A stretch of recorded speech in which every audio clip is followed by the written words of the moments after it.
sa permit sa suko nimo. Pero mga tao nga feeling nila dapat nako. Kita mo na guys, wala ko tarong panudlay. Wala ko tarong na sinina, wala ko skincare. Ingon pa ko ninyo dato. Lami ba paminaw. Ano ka na mga nag-iusap ko nga dato ko. Kada may mag-ingon sa imo na. I-receive na lang ako ng i-claim. Yes, thank you. Thank you, Lord. Lord, padato ako para matinood din ang mga pang istorya, Lord.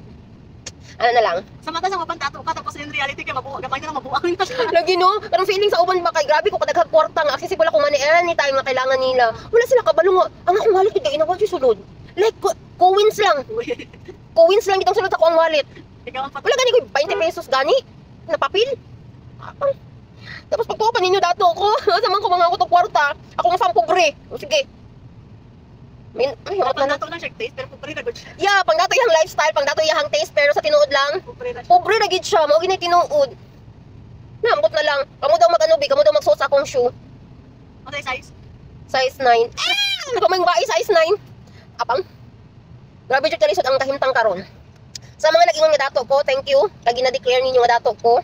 Sa mga utang ko kwarta, ang wala ko'y kwarta, napag-utang ginabayaran every month. Wala pa ginako na fully paid. Wala na kabulan og ba tatlo. Ginoo ko putla. Ana gyud. Ginoo ko. Ay, tama dato na ko Lord. Para ni mga sige panghiram sa ko kwarta, hatag dili na masakit ang buot ba pag dili ko mabayaran. O inyuhan na lang na. O sige ana. Ano kan feeling mo sinsilyo na lang may panghatag ba?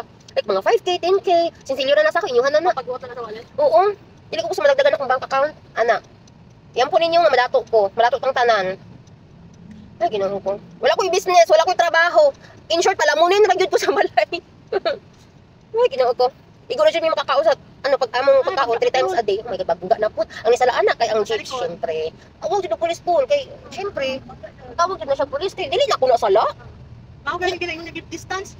Mauna. Keep distance, gyud. Ako ba rin, nag-keep distance na ako sa akong mga ano. Sa ubang tipo. Nahinahin ako, pumutulog mga bago magbrigada na dito natin. Yes. Feeling ako, gusto na ako na mo, mahuman ang 2025, kay limpyo na gid ako ang kaban. Like, gusto na ako mahuman ang 2025, wala na ako mga hinanakit. Nya, gusto po na ako, no, 2025, madato na jud ko. Kung tinuod jud nga dato, kanang dato nga na ay kwarta. Masang sign nga dato na ka?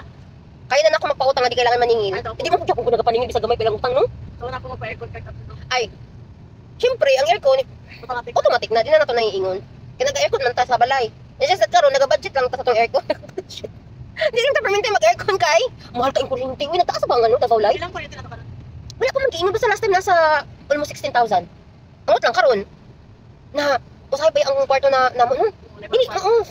Bulo ko duro. Iniinimitan ako na siya pitong lakaw ko. Dito na ka sa kwarto. So, mawala to guys yung may pulos. Bye.